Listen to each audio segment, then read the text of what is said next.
Beep பாடல் விவகாரம் தொடர்பாக நடிகர் சிம்பு மீது தொடரப்பட்ட வழக்கிற்கு சென்னை உயர்நீதிமன்றம் இடைக்கால தடை விதிக்க மறுத்துவிட்டது.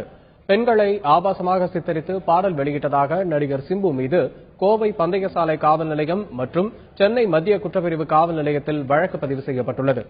இந்த வழக்கு சம்பந்தப்பட்ட நீதிமன்றத்தில் ஆஜராகி முன்ஜாமீன் பெற்றுக் கொள்ளலாம் என ஏற்கனவே சென்னை உயர்நீதிமன்றம் உத்தரவிட்டிருந்தது.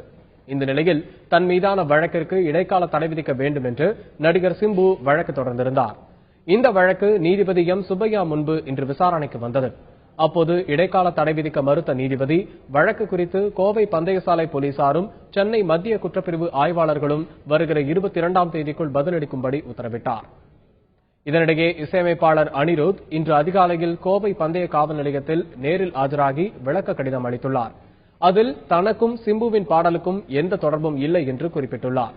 விளக்க கடிதத்தை பெற்றுக்கொண்ட போலீசார் பரிசீலனை செய்வதாக தெரிவித்துள்ளனர்.